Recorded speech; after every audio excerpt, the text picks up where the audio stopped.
தேசம் தேசபக்தி அப்படின்னா என்னன்னு தெரியாம இருந்த எனக்கு இல்ல எங்க அப்பாவுக்கு தேசம்னா என்ன தேசபக்தினா என்ன அப்படிங்கறதே ஆகஸ்ட் 15 அன்னைக்கு பிறந்த அர்ஜுன் அவர்கள் தான் சொல்லி கொடுத்துருக்காங்க எங்க அப்பாவுக்கு. தீவிரவாதிகள், இஸ்லாமிய தீவிரவாதிகள் அந்த மலைக்கு அந்த பக்கம் இருப்பாங்க. அவங்கனால நாட்டுக்கு பயங்கரமான ஆபத்து. அப்ப நம்ம அவங்கள பிடிக்க போறோம். பிடிக்கிறதுக்கு வெறும் 6 பேர் போனா போதும். 5 பேர் ஆண்கள், இன்னும் ஒருத்தர் வந்து ரஞ்சிதா போவாங்க. இப்ப இந்த 6 பேரும் தீவிரவாதிகளுடைய அந்த இடத்த நெருங்கிருவாங்க. அப்போன்னு பார்த்து கட்டரும் எங்கேயோ போயிடுமாமா. உடனே ரஞ்சிதா மேடம் கத்த மாட்டாங்க, பாடுவாங்க. அப்படி தேசபக்தியை வளர்த்தன நம்ம அர்ஜுன் தான் நேத்து அப்பா அம்மா வீட்டை விட்டு அனுப்பாதீங்க அப்படின்னு சொல்லி இருக்கிறாரு. இந்த சனாதன தர்மம் இருக்கக்கூடாதுன்னா அவங்க அப்பா அம்மாவை வெளியே துரத்துறணும் முடியுமா? இட் இஸ் நாட் சனாதன தர்மங்கிறது இட்ஸ் நாட் ஒரு ரிலிஜன் கிடையாது. It's a way of life.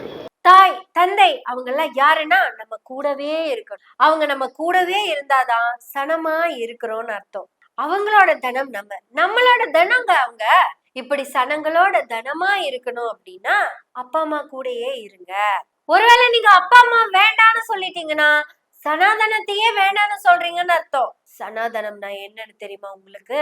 Arjun அவர்களே உங்களுக்கு தெரியுமா முதல்ல அப்படின்னு எனக்கு தெரியல. சனாதனம் அப்படின்னா என்னன்னா, நான் சுயமா சம்பாதிக்க கூடாது, நான் இல்ல உங்க புள்ள. ஆனா நீங்க படிச்ச சனாதனம் இருக்குல்ல, அது ஒரு வாழ்வியல் முறை. நீங்க படிச்ச வாழ்வியலான சனாதன முறை அப்பா அம்மா வெளியே அனுப்பாத அப்படின்னு சொல்லி கொடுத்துருக்கு. ஆனா சனாதனத்துடைய வாழ்வியல் முறை உங்க பிள்ளைக்கு என்ன சொல்லி இருக்குன்னா, அதாவது 8 வயசுக்கு முன்னாடியே பிள்ளைய கல்யாணம் பண்ணி கொடுத்துடணும். அப்படி 8 வயசுல பிள்ளைக்கு கல்யாணம் பண்ணி கொடுத்துட்டீங்கன்னா ஆக்ஷன் ஹீரோ அர்ஜுன் ஆகிய உங்களுக்கு நித்திய கண்ட ஆனந்த பிரம்மலோகம் கிடைக்கும். நித்யானந்தா பிரம்மலோகம் இல்ல, நித்திய கண்ட பிரம்மலோகம் கிடைக்கும். அப்படி 8 வயசு பிள்ளை தாண்டிடுச்சுன்னா என்னென்ன பிரச்சனை வரும் தெரியுமோ? புள்ள ஏஜ் அட்டன் பண்ணி பீரியட்ஸ் வந்துடும். அந்த அப்படி பீரியட்ஸ் வர்றதுக்கு முன்னாடி கல்யாணம் பண்ணி கொடுத்தா அது வாழ்வியல் முறை.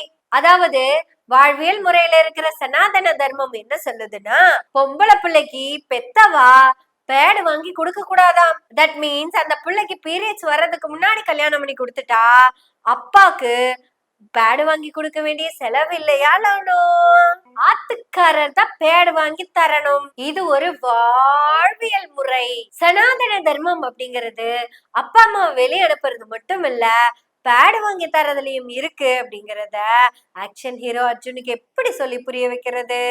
உடனே தர்மத்துல எல்லாம் இப்படி எல்லாம் இல்லை அப்படின்னு யாராவது சொன்னீங்கன்னா, முன்தலைய மொட்டை அடிச்சுட்டு பச்சை கலர் சால்வைய போத்துண்டு இருக்கிற ஒரு அம்பிதான்.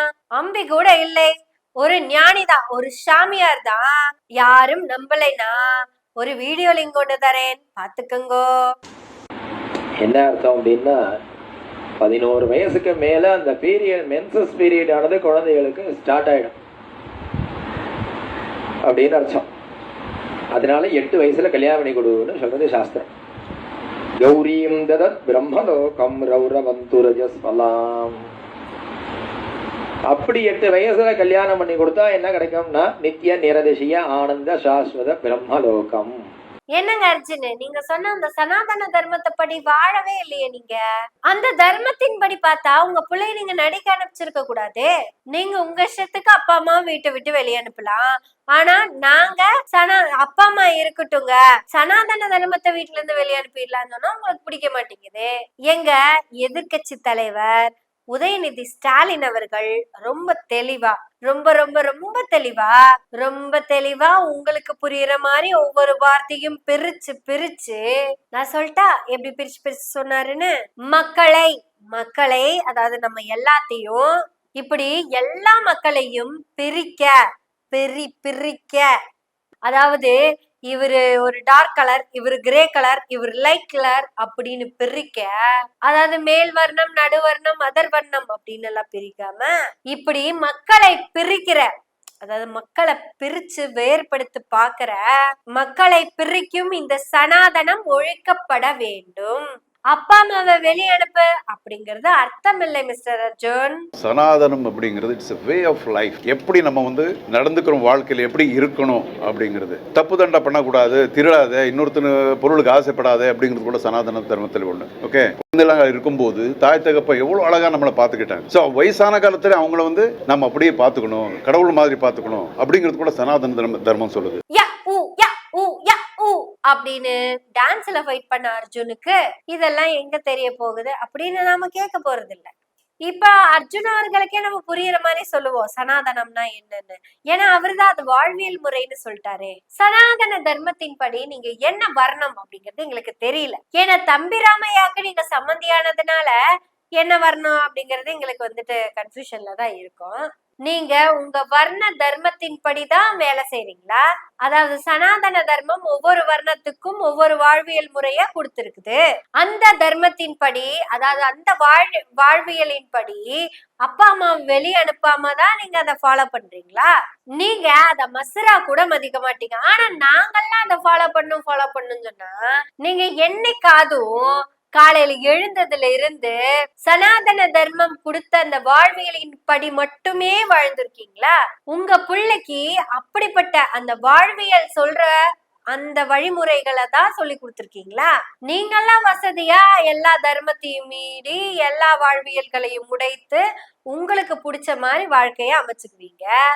எதையுமே மாத்தக்கூடாதுன்னு சொல்ற சனாதனத்துக்கு எதிராகவே நின்னு காசு சம்பாதிச்சு சனாதன தர்மத்தின் படி ஒரு நாளும் உங்களுடைய வாழ்க்கையை அமைச்சுக்காம அதுக்கு எதிர்ப்புறமே நின்னு அதுல ஜெயிச்சு வந்ததுக்கு அப்புறம் எங்க கிட்ட எல்லாம் அப்பா அம்மாவை வெளியனுப்பாதே, சனாதன தர்மத்தை வெளியனுப்புற மாதிரி அப்பா அம்மாவை கூடயே வச்சுக்கோ, நீ என்ன வெங்காயத்துக்கு படிக்கிறே, அந்த வாழ்வியல் நெறிமுறையின் கோட்பாட்டின் படி ஏன் இன்னும் கல்யாணம் பண்ணாம இருக்கிற? அந்த வாழ்வியல் நெறிமுறையின் கோட்பாட்டின் படி இல்லாம நான் ஏன் யூடியூப்ல பேசிக்கிட்டு இருக்கேன்? இப்பெல்லாம் பேசக்கூடாது, இது வாழ்வியல் முறைக்கு எதிரானது அப்படின்னு அர்ஜுன் எங்க கிட்ட எப்படி சொல்லுவாரு, எப்ப சொல்லுவாருன்னு கேக்குறேன். ஏன் தம்பி அர்ஜுன், என்னதான் பிரச்சனை உங்களுக்கு? ஒண்ணுமே புரியலையே. ஏதோ ஒரு நாள் முதல்வன் படத்துல எல்லாத்தையும் தூக்கி நிறுத்தின மாதிரியும் அந்த கேவலமான படத்துல வர நடிச்சுட்டு இன்னுமே நீங்க பெருமையா தான் பேசிக்கிட்டு இருக்கிறீங்க. உலகத்திலேயே ஊத்தப்படுத்து முதல் படம் அந்த முதல்வன் படம் தான். ஏன்னா ஒரு நாள் முதல்வர் ஆனதுக்கு அப்புறம் தான் உப்பு கருவாடு ஊற வச்ச சோறு ஊட்டி வீடு நீ வேணும் எனக்கு அப்படி நீங்க பாடிக்கிட்டு இருக்கும் போது உங்க பாடி கார்ட்ஸ் எல்லாம் அந்த பேடிலேயே படுத்துட்டு இருப்பாங்க. தட் மீன்ஸ் அந்த வயல்ல.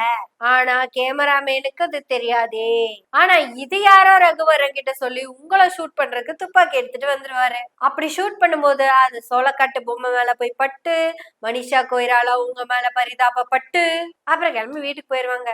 உடனே நீங்க அங்க இருந்து கிளம்பி கோட்டை போட்டுட்டு கோட்டைக்கு வந்து அடடடடடா இந்த இத்து போன பீட்ட படத்தை இன்னுமான சங்கரும் நீங்களும் சேர்ந்து ஜென்டில்மேனாகவே நடந்துக்காதப்ப முதல்வன்ல மட்டும் என்ன முக்கிய பேசிட போறீங்க? இப்படி ஒரு பீத்த கதையை வச்சிருக்கிற நம்ம ஆக்ஷன் கிங் அர்ஜுனுக்கு அப்பா அம்மா கூடயே இருந்தாதான் நல்லதுன்னு நினைக்கிறாரு. உங்க அப்பா அம்மாவை உங்க கூட வச்சுக்காம அப்புறம் நாங்களா வச்சுக்க முடியும்? ஸோ இந்த சனாதன தர்மம் இருக்கக்கூடாதுன்னா அவங்க அப்பா அம்மாவை வெளியே துரத்துறணும். உங்க அப்பா அம்மாவை நீங்க பாத்துக்கிறது உங்க உரிமை. உங்க அப்பா அம்மாவையும் எங்க வீட்டுக்கு கொண்டு வந்துட்டு நீதான் அவங்கள பாத்துக்கணும் அப்படின்னு சொல்றதுக்கு உங்களுக்கு என்ன ரைட்ஸ்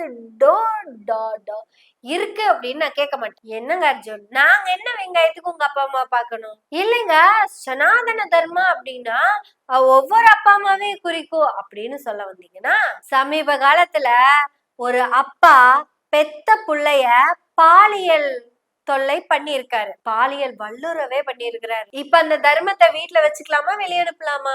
உடனே நீங்க ஏதோ ஒரு அப்பாவோ அம்மாவோ தானே தப்பு பண்றாங்க அப்படின்னு சொன்னீங்கன்னா, தப்பு பண்ற அப்பா அம்மாவை தானே வெளியே அனுப்ப சொல்றோம். அப்படி தப்பு பண்ற அப்பா அம்மா யாரு அப்படிங்கறத தான் எங்க எதிர்கட்சி தலைவர் உதயநிதி அவர்கள் தெளிவா சொல்லியிருக்காரு. அவர் தெளிவா தானே சொன்னாரு, மக்களை பிரிக்கிற சனாதன தர்மம் ஒழிய வேண்டும்னு தான் சொன்னாரு. இதுக்கப்புறம் நீங்க யோசிச்சுக்கோங்க, உங்களுக்கு அப்பா அம்மாவா இருந்தா அது உங்க வீட்டோட வச்சுக்கிறது தான் உங்களுக்கு நல்லது. நீங்க அதை சீராட்டலாம் பாராட்டலாம், ஏன் தொட்டில் கட்டி கூட ஆட்டலாம். கண்ணான தர்மமே கண்ணுரங்கு சூரியனே, சூரியன் உங்களோடது இல்ல. கண்ணான தர்மமே கண்ணுரங்கு கருமமே அப்படின்னு கூட பாடுங்க. அந்த சனாதன தர்மம் அப்படிங்கிற அந்த கர்மத்தை உங்க கூட வச்சுக்கிறதுக்கு உங்களுக்கு அத்தனை ரைட்ஸ் இருக்கு. கர்மம்னா உங்களுடைய கர்மா கர்மா. அப்புறம் இந்த கேனத்தனமா பேசுறது, ஈனத்தனமா பேசுறது, சில்லறத்தனமா பேசுறதெல்லாம் இப்ப தமிழ்நாட்டுல அதிகரிச்சுக்கிட்டே இருக்கு. அதுக்கு காரணம் என்னன்னா, தமிழ்நாட்டை ஒரு சூப்பர் ஸ்டார் தான் ஆண்டுகிட்டு இருக்காரு. அவருக்கு சமூக நீதி தெரியாது, ஆனா சளைக்காம பாட தெரியும். அவருக்கு சமத்துவம் தெரியாது, சிறப்பா டான்ஸ் ஆட தெரியும். அவருக்கு சுயமரியாதை தெரியாது, ஆனா நல்லா நடிக்க தெரியும். இப்படி ஆட தெரிஞ்சு, பாட தெரிஞ்சு, நடிக்க தெரிஞ்சவங்கள நாடாள விட்டதுனாலதான் ஆக்ஷன் கிங் அர்ஜுன் அவங்க அப்பா அம்மாவை பத்தி நம்ம கிட்ட பேசுறாரு. ரஞ்சித் அவர்களே ரஞ்சித் அவர்களே, எப்படி அர்ஜுன் அவர்களுக்கு பதில நீங்க சொல்லிருவீங்களா? அது எப்படி? இப்ப நடந்துட்டு இருக்குது உங்க ஆட்சி தானே. இந்த ஆட்சியில தான் நீங்க வாயை திறக்க மாட்டீங்களே. கோட் போட வேண்டாம், கூலிங் கிளாஸ் போட வேண்டாம், செருப்பு போட வேண்டாம், படிப்பேண்டா, பல்லு விளக்க வேண்டாம், ஜெயிப்பண்டா, பஸ் ஏறி போவேண்டா, இதெல்லாம் திமுக ஆட்சியில இருந்தா மட்டும்தான் பண்ணுவீங்களா? இல்லைன்னா நம்ம கறி டேஸ்ட்ல தான் பெரிய கறி அப்படின்னு சும்மாதான் பாடு. தட் மீன்ஸ் யாருக்கும் கேட்காம மனசுக்குள்ளேயே படிக்குவீங்களா? ரஞ்சித் அண்ணே, முதல்ல அந்த கூலிங் கிளாஸ கழட்டுங்க. ஏன்னா அது திமுக எதிர்ப்பு கண்ணாடி, சாரி வெறுப்பு கண்ணாடி. அதனாலதான் உங்களுக்கு கண்ணு தெரிய மாட்டேங்குது. நல்ல கண்ணாடி வாங்கி போடுங்க. அப்புறம் இந்த அப்படி இல்லைன்னா அர்ஜுனோட அப்பா அம்மா இருக்காங்களாமா, அவங்கள கூட்டிட்டு வந்து டெய்லி சாப்பாடு போடுங்க. உங்களுக்கு என்னப்பா, நீங்க நீளம் எப்படி வேணாலும் நீளுவீங்க, நாங்க அப்படி நீளக்கூடாதுல்ல. ஆனா நாங்க அக்கறையோட பேசுவோம். எனவே பேசுவோம் நாள்தோறும். உங்களுடைய ஆதரவுகளை நன்றிகளோடு எதிர்பார்த்து கொண்டிருக்கிறோம். நன்றி, வணக்கம்.